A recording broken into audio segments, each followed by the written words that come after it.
Hello friends, meron ako ngayon isang 8 by 12 inches na canvas na gagamitin ko para sa isang group show na merong theme na sharing energy.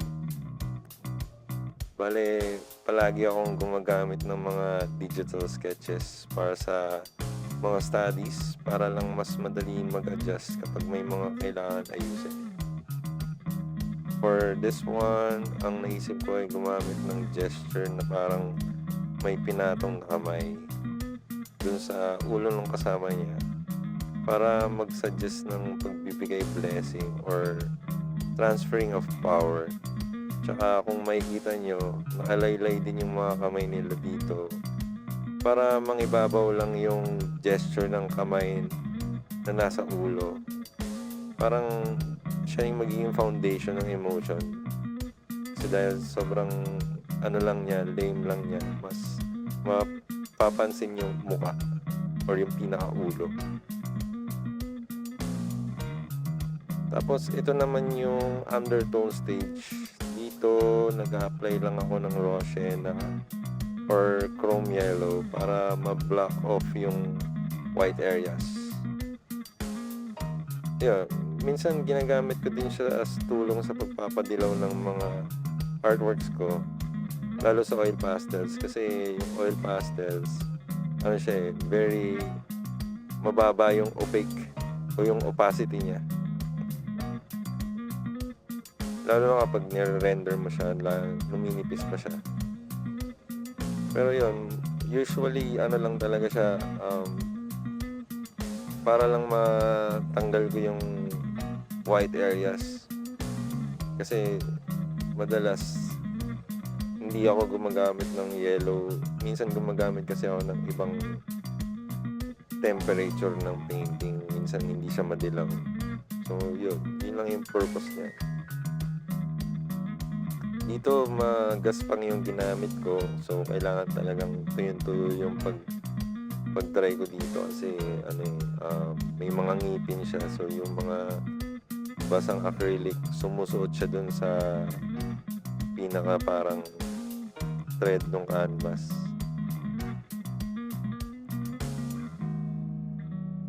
So ito na yung stage ko na nagla-add ako ng values. Malaking tulong siya kasi additional guide siya para sa sa painting process natin. So kahit meron na akong color study, ginagawa ko pa rin lagyan ng mga values itong undertone, kasi yun nga, para hindi mapabilis lang yung decision making ko sa pagre-render. Tsaka yung maganda rin siyang tulong pagka yun nga, ginagamit mo siya purposely, yung dilaw niya, para ma-enhance ng mood or ng temperature ng painting. Yan, lang siya, combination lang siya ng naka-water down na acrylic. So, pag gusto mo mag-darken pa yung value, dagdag ka lang ng mas body ng pintura, mas mas less tubig.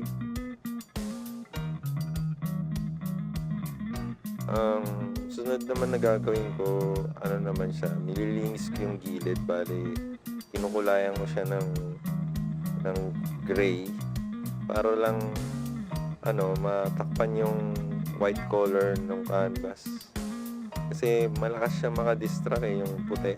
Masyado siyang strong yung sa mata. Pagka ito yung gray yung napili ko kasi very neutral niya, so bumabagay siya sa kahit anong kulay ng walls.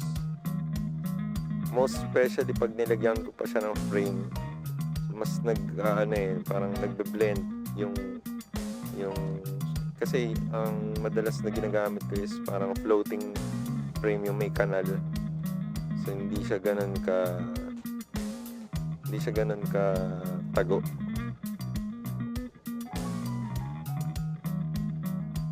Tapos ito na yung masking stage. So ito yung ginagamit ko na pangtakip. Ito yung tinatawag na frisket film. Dito medyo hindi siya kumakagat kasi nga magaspang yung canvas na gamit ko. Parang yung surface tension niya mahina kasi walang pinagkakapitan. Kasi nga may mga butas-butas. May mga lubog-lubog. So ito na syempre ang gamit natin X-Acto knife. So ito yung gamit ko pang cut. Mas maganda kasi yung X-Acto knife kasi may parang pen-like yung hawakan niya. Tsaka madali mo siyang maikot or ma-twist. Ngayon, yung kinagandaan din ng frisket film, makapal. Halos kasing kapal niya rin yung mga masking tape. Sa kanya, yun nga, makapal siya, so hindi siya masyadong susugat dun sa canvas. Ang problema lang, wala tayo neto dito. Hindi ko sure, pero naghanap-hanap din kasi ako sa Shopee. Wala naman akong nakita masyado. Nabili ko lang siya sa Amazon. So, hanapin nyo lang siya, frisket film. Malaking tulong siya lalo kapag yung work nyo kailangan ng mga tapes or yung pagmamask. Usually, ginagamit talaga siya for airbrushing. So, ito, ako ngayon, nagpe-prepare na ako for airbrushing. So, ang gamit ko yung 1.5 horsepower na Vespa compressor. Kasi minsan gumagamit din ako ng mga pang top coat, so malalaki yung compressor na kailangan para dun. Tapos ang gamit ko na medium para sa airbrush ay Golden Fluids. Siya yung version na malabnaw ng Golden Heavy Body. So, hindi ko sure kung pang airbrush talaga to, pero ginamit ko lang siya as pang airbrush kasi yung mga acrylic paintings ko minsan ginagamitan ko siya ng airbrush para ma-enhance or ma-emphasize yung pagka-blurry effect. Sa fluid at open, ang golden at open, isa lang kasi yung pigment niya So, pagka gumamit ako ng fluid, parang hindi nagbabago yung pigmentation ng trabaho ko. So, ito, nagbuo lang ako ng kulay na bala ko. So, combination siya ng red, white, yellow, tsaka blue. Tapos sinaluan ko lang siya ng konting black para maging parang grayish na dark blue.